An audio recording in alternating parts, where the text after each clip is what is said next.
नमस्कार दोस्तों, मैं हूं जीके पांडे और आप देख रहे हैं जी इंडिया न्यूज। आज मैं आप लोगों को एक विशेष मुद्दे पर बात करना चाहता हूं, जिसमें यह है कि आप देख रहे हैं कि पिछले एक सप्ताह से लगभग 7-8 दिनों से युद्ध चल रहा है यूक्रेन और रूस के बीच। इन युद्ध के बीच में हमारे भारतीय छात्र जो वहाँ फंसे हुए थे, अब उनको धीरे धीरे रेस्क्यू करके बाहर निकाला जा रहा है। लगभग छात्र जो है वो भारत अपने वतन वापसी कर चुके हैं, कुछ रास्ते में हैं और दुर्भाग्य से किन्हीं एक आध की मृत्यु भी हो गई। एक व्यक्ति भी, एक स्टूडेंट हमारे भारत के थे जिनकी मृत्यु हो गई। दुखद घटना है। इन सभी बातों के मद्देनज़र रखते हुए सवाल ये उठता है कि आखिर भारतीय छात्र यूक्रेन जाकर मेडिकल की पढ़ाई क्यों करते हैं। पहले तो वहाँ जाते क्यों हैं, तो जिसका ये जवाब है कि वहाँ मेडिकल की पढ़ाई करने के लिए भारत के जो छात्र हैं वो यूक्रेन जाते हैं। आखिर यूक्रेन में इतने ज़्यादा मात्रा में भारत के छात्र क्यों जाते हैं।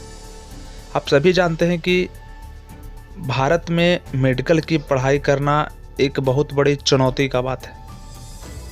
होता ये है कि हर साल 14 लाख से भी ज़्यादा विद्यार्थी, 15 लाख के आसपास जो है विद्यार्थी वो मेडिकल की पढ़ाई के लिए नीट का एग्ज़ाम, नीट जैसे कठिन एग्ज़ाम के परीक्षाओं को पास करना होता। उसमें भी 50% ही, यानी पास करने का जो दर है विद्यार्थियों का वो 50% है। 50% में पास करने के उपरांत अगर पूरे भारत की बात की जाए तो 1,10,000 के आसपास सीटें हैं। तो मानकर चलिए कि हर साल 1 लाख हमारे यहाँ ही पढ़ पाते हैं, लेकिन उसमें भी अगर सरकारी कॉलेजेज में एडमिशन हो भी जाता है तो पर मंथ उन्हें एक अच्छा फीस इंडिया में भी देना पड़ता है, 5 लाख 6 लाख के आसपास। और अगर प्राइवेट कॉलेजेज में आपकी एडमिशन होती है तो पर ईयर आपको 30 लाख 35 लाख के आसपास खर्च जाता है। अगर आप डॉक्टर बनने हैं, आप अगर डॉक्टर बनते बनते पूरे कोर्स कंप्लीट करने में लगभग 1 करोड़ रुपये का खर्च भारत में हो जाता है। ये प्राइवेट कॉलेजेस की जो स्थितियाँ हैं। इसी के होता क्या है कि जो विद्यार्थी बचते हैं, लगभग 90% स्टूडेंट, आखिर वो जाएंगे कहाँ। उन्हें तो डॉक्टर बनना है क्योंकि उन्होंने नीट की एग्ज़ाम क्वालिफाई किए। तो बहुत सारे तो मन मार कर रह भी जाते, लेकिन बहुत सारे विद्यार्थी जो हैं वो विदेशों को और कुछ कर जाते हैं, विदेश चले जाते हैं पढ़ाई करने के लिए। तो यही होता है कि यूक्रेन जैसे शहरों में, जिसमें कि 3 लाख 4 लाख पर मंथ के आसपास पर ईयर का जो है फीस उन्हें लगता है, तो यानी 30-35 लाख के आसपास में आप यूक्रेन जैसे शहरों में डॉक्टर बन जाते हैं। तो एक सामान्य आदमी जो भारत से बिलोंग करता है, जो किसान का बेटा है और वो डॉक्टर बनने का सपना रखता है, तो उसकी सपना कैसे पूरा होगी।